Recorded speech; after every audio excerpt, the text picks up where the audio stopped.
The mango trees secrete a story from India about truth. Upon a monsoon morning in a quiet village nestled along the banks of the Yamuna River, the rains had just begun to fall. The red earth steamed in the morning sun as the scent of wet leaves drifted through the air. In the middle of the village stood a grand mango tree, so wide and old that no one knew who had planted it. Beneath its shade sat an old man known to all as Dadaji. He wore a white kurta, thin as mist, and spoke so softly the birds often paused to listen. Children gathered around him each day after their chores, eager for stories and secrets. Among them was a curious boy named Anil. Anil had bright eyes that sparkled with questions and a habit of asking why more often than yes. One day, Anil asked Dadaji, "What is truth?" The old man smiled slowly. "Ah, Anil, truth is like a mango. If you eat it before it ripens, it will sour your mouth. But if you wait, it will teach your tongue the sweetness of time." "But how will I know what truth is, Dadaji?" Anil pressed. "Is it what people say, or what I feel?" Dadaji touched the bark of the old mango tree. "Perhaps the tree can tell you, but it speaks only to those who truly listen." That night, Anil lay on his mat, staring at the flickering lamp. The words of Dadaji rustled in his mind like monsoon winds in banana leaves. He resolved to find the truth. The whisper beneath the trees. Next morning, Anil skipped school. He hid under the mango tree from dawn till dusk, pressing his ear to the bark, listening for the voice of truth. But the tree said nothing. Villagers walked by and shook their heads. "That boy," said one woman, "always chasing clouds." The schoolmaster scolded him. "Anil, truth comes from books, not from trees." Even his parents frowned. "Do not shame us, Anil. Go to school like the other children." But Anil kept returning to the mango tree. One day, an older boy named Ravi approached him. "Are you really trying to talk to the tree?" Anil nodded. "I'm trying to learn truth." Ravi laughed. "I'll show you something real. There's a secret path behind the temple. If we follow it, we can steal mangoes from the merchant's orchard." Anil hesitated, but curiosity tugged harder than caution. That afternoon, the two boys crept behind the temple, through the sugarcane fields, and into the orchard. They filled their arms with mangoes, their laughter louder than the birds above. But the merchant had seen the broken fence. The next morning, he stormed into the village square, red-faced and shouting, "Thieves! My mangoes are missing." No one confessed. The village elders gathered. "If no one steps forward, all children will be punished," they said. Anil's heart pounded. Ravi whispered, "Say nothing. No one saw us." Anil stayed silent. That night, he couldn't sleep. The mangoes he had stolen sat untouched in the corner. He stared at the mango tree outside his window. "Why are you quiet?" he whispered. "What should I do?" A breeze stirred the leaves. Anil felt it in his chest like the rhythm of a distant drum.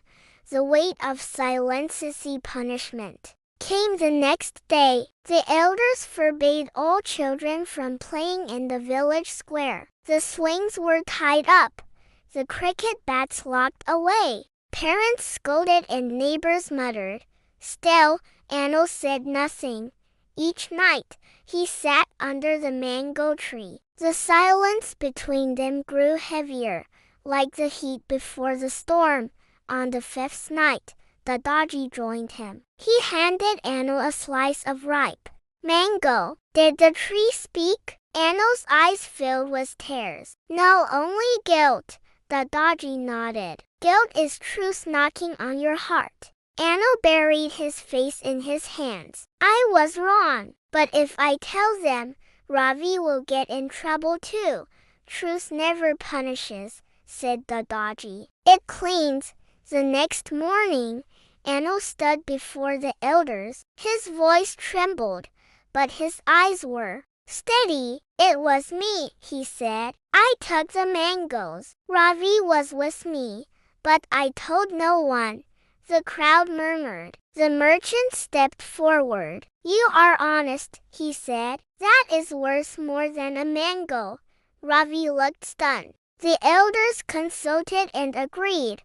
The boys would help rebuild the fence, but the children could play again. That evening, Anno sat beneath the mango tree once more. A breeze lifted the leaves, and for a moment, he heard its soft, deep, and warm truth. Like mangoes, ripens in time. Many latter years passed. Anno grew tall. He became a teacher in the same school he once skipped. Children now sat beneath the mango tree listening to his stories. One curious girl named Mira asked, Sir, what is truth? Anno smiled, placing a hand on the old bark beside him. Truth is like a mango. You must wait for it, care for it, and never steal its sweetness before it's ready.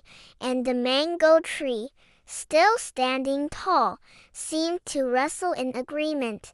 Moral of the story: truth may sometimes be difficult, even scary, but when spoken, it brings freedom. And like the ripest mango, it is always worth the wait. The Echo in the Canyon, a story from the American wilds about Truth Canyon cows in the wide, open land of the American Southwest, where red rock canyons twist like sleeping dragons and eagles ride the sky. There lived a girl named Ellie. She was 10 years old and known throughout the small town of Dry Hollow for two things: her wild curls that refused to stay in braids, and her powerful imagination. Ellie lived with her grandpa Joe in a wooden cabin at the edge of the canyon. Her parents were rangers in a distant national park, and while they wrote letters every week, Ellie's real home was here with dust in her boots and wind in her hair. Grandpa Joe had one rule: never enter Whisper Canyon alone. Why not? Ellie would ask, eyes sparkling. He would look out across the orange cliffs and reply, because Whisper Canyon remembers what it hears. And sometimes it answers back. Ellie thought that was the best reason to go. And one morning, curiosity got the better of her. The lie beneath the wind while Grandpa Joe was mending a fence. Ellie slipped away with her dog Buck. She made her way down the path that twisted like a river through dry brush and sun-baked stone. Whisper Canyon was cooler than the air above, its walls high and carved with time. Hello, she called out. Her voice echoed back. Hello, hello, hello, she grinned. I'm not afraid of you, afraid of you, afraid of you, came the canyon's reply. She laughed, tossed a rock, and sat to eat a sandwich. Buck barked once, then ran off. Ellie chased him past a fallen log and tripped. When she stood, her knee was bleeding, and Buck was gone. She called and called, but all she heard was the canyon's mocking echo. As the sky darkened with fast-moving clouds, Ellie realized she was lost. Panic rose in her chest like a dust storm. Her heart thudded, her breath quickened, and then a voice, not an echo, but real. You shouldn't be here, kid. Ellie turned to see Cal, the son of the town's shopkeeper. He was older, 12 maybe, and tall for his age. Cal had been hiking and spotted Ellie from the ridge. Didn't your grandpa tell you to stay out? He asked. Ellie's cheeks burned. Buck ran off. I had to follow. It was a lie. Cal didn't press her. Come on, it's gonna rain. They climbed out just as thunder cracked behind them. The storm and the story back at home. Ellie was covered in mud and shame. Grandpa Joe asked only one question. Did you go into the canyon? Ellie bit her lip. The lie itched at her tongue. No, she said quietly. I just got caught in the storm. Grandpa Joe looked at her for a long moment. All right, but something changed. He didn't sit on the porch with her that evening. He didn't tell a story. The silence was worse than yelling. The next day, Ellie couldn't find Buck. The lie swelled inside her like unspoken thunder. At T-school, Cal walked by her desk and whispered, You gonna tell the truth? Ellie shook her head. Why should I? Because lies are louder than echoes. She didn't understand what he meant until that night. She dreamed of the canyon, but this time, it wasn't whispering. It was roaring. Her name bounced off the walls like a warning. Ellie, Ellie, liar, liar. She woke up sweating. Truth on the windy next morning. Ellie did something she'd never done before. She skipped breakfast and walked to the town square, where Grandpa Joe sat whittling a piece of cedar. She took a deep breath. Grandpa, I lied. I did go into the canyon. Buck didn't run. I did.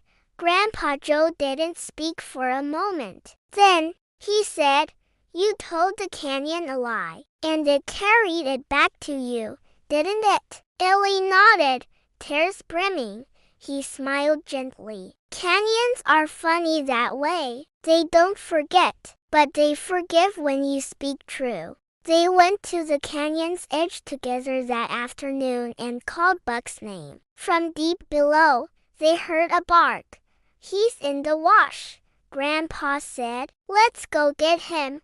It took hours, but they found Buck muddy, hungry, but alive. When Ellie hugged him, she whispered, I'm sorry. Back in town, she wrote a note and posted it outside the shop. I lied about Whisper Canyon. I was scared. I won't lie again. A lie people noticed. Cal nodded at her from across the street. Grandpa Joe gave her back her porch story. Time that night. Many summers latter years passed. Ellie grew into a ranger herself, walking the paths her parents once had. She returned to Dry Hollow every summer and always took children to the edge of Whisper Canyon. There's something special about this place, she'd say. A little boy once asked, Will it really echo lies? Ellie laughed. No, it echoes hearts. So keep yours honest. And from far below, as if agreeing, the canyon murmured gently, Honest, honest, honest. Moral of the story, a lie may seem small, but truth has a way of finding its voice even in the deepest canyon. And only by speaking it aloud can we quiet the echo inside. The Clockmakers secrete a tale from England about truth, time, and courageous town of Windleford. In the fog-kissed hills of southern England lay a small town called Windleford. It was a town of cobblestone streets, crooked chimneys, and gas lamps that glowed golden in the evening mist. At the corner of Maple Street stood a narrow brick shop with an old wooden sign, T. Greeley Clockmaker. Inside the shop ticked 100 clocks, grandfather clocks, pocket watches, cuckoo clocks, and even a little silver sundial that never sold. Time lived there in every form, and its keeper was a quiet old man named Thomas Greeley. Children in Windleford believed the clockmaker could hear time itself. "He speaks to the minutes," they whispered, "and the hours speak back." No one knew more about time than Mr. Greeley, but he was not known for conversation. He rarely left his shop, and when he did, he walked with a cane and a faraway look. That is, until a boy named Oliver Finch entered his life. A boy was a question. Oliver was 11 years old, curious and clever, with freckles across his nose like cinnamon dust. His father, a baker, delivered bread to the clockmaker every Friday. One rainy morning, while waiting for his father to finish chatting in the back room, Oliver wandered among the ticking timepieces. He noticed one small clock hidden behind a dusty curtain. It was a pocket watch with a cracked face and no ticking sound. It looked forgotten. When Mr. Greeley returned, Oliver asked, "Why don't you fix that one?" The old man paused. "Because that clock once told a lie." Oliver blinked. "Clocks can lie?" Mr. Greeley gave a faint smile. "Not often, but people can lie through them." The boy didn't understand then, but the memory stayed with him. The secret in the workshop. Weeks passed. Mr. Greeley, for reasons unknown, asked Oliver if he'd like to help in the shop after school. The boy eagerly agreed. He polished brass casings, sorted gears, and learned the names of tools that tinkled like music when laid on wood. But the most curious thing was a locked cabinet in the corner. It was tall and narrow, and once, while dusting nearby, Oliver heard a strange sound inside like soft ticking, then a whisper. He asked, "What's in there?" Mr. Greeley replied, "That's a clock that tells only the truth." Oliver's eyes widened. "Can I see it?" "Not yet," said the clockmaker. "Not until you're ready to hear what it says." The missing Huronide, the mayor of Windleford, burst into the shop, flustered and red-faced. His gold pocket watch had stopped during a council meeting, making him late for a vote. He slammed it on the counter. "Fix this. It cost more than your whole shop." Mr. Greeley examined the watch, then gently set it aside. "It doesn't want to run," he said. "Nonsense," the mayor barked. "I want it working tomorrow." After he stormed out, Oliver asked, "Why did you say it doesn't want to run?" The old man whispered, "Because sometimes a watch stops when its owner isn't truthful. It remembers."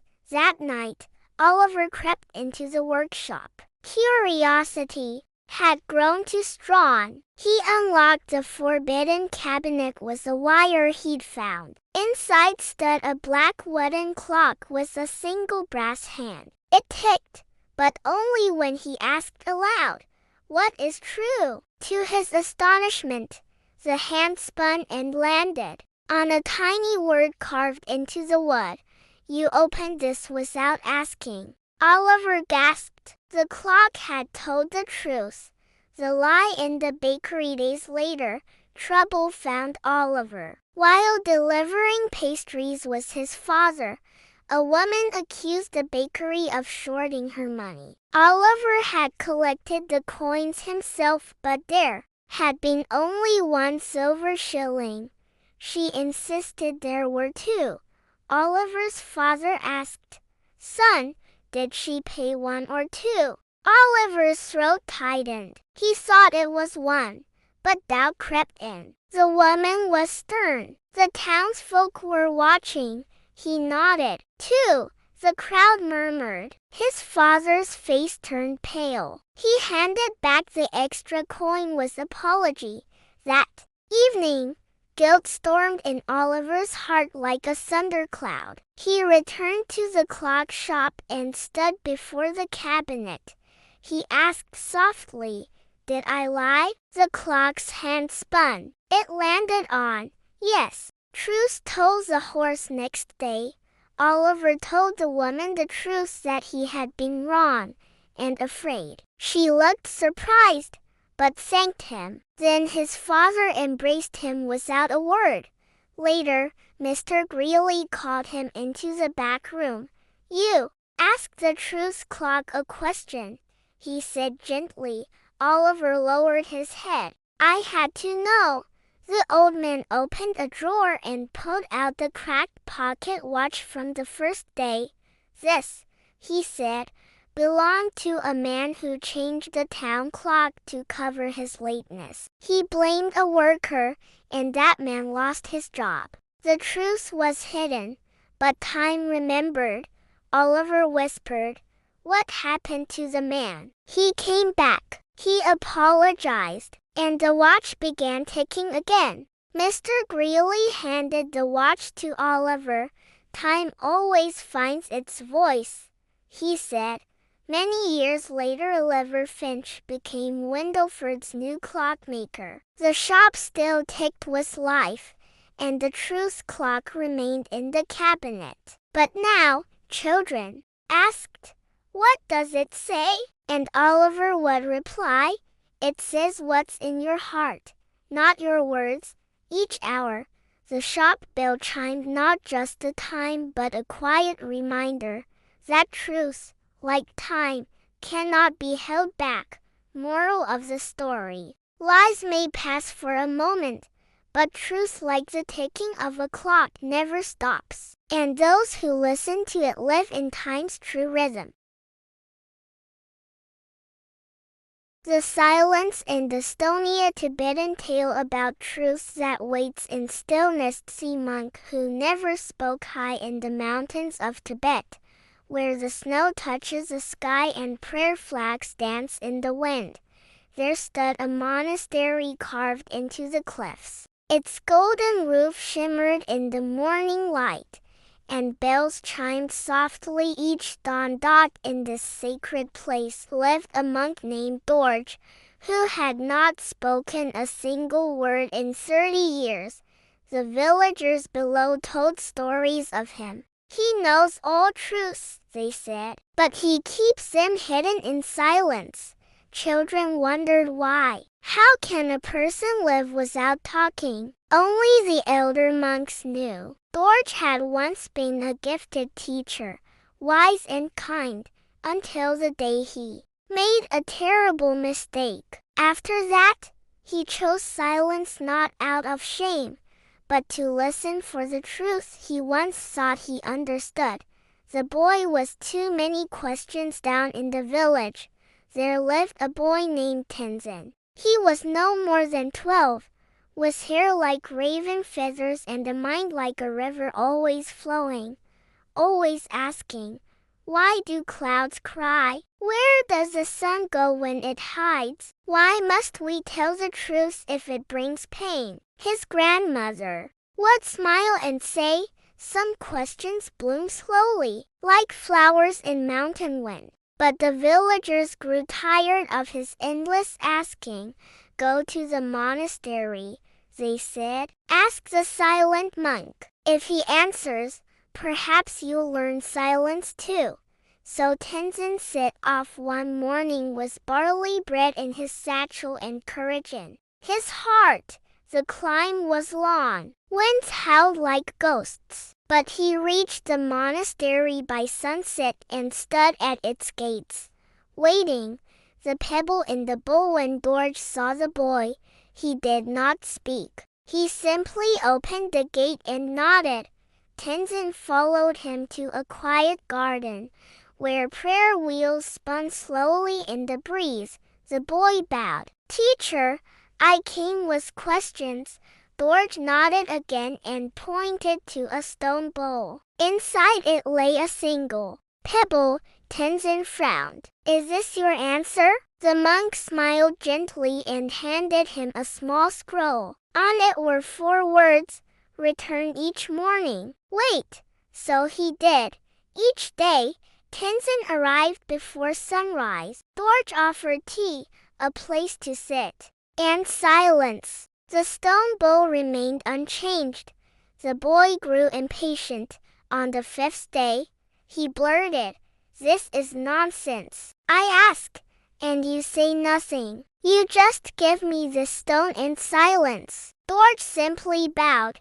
Tenzin stormed down the mountain, the truth inside. The storm but something shifted in him during the walk home. The anger gave way to stillness. He remembered how Dorj's eyes never judged him, how the silence was not empty, but deep like snow before it falls.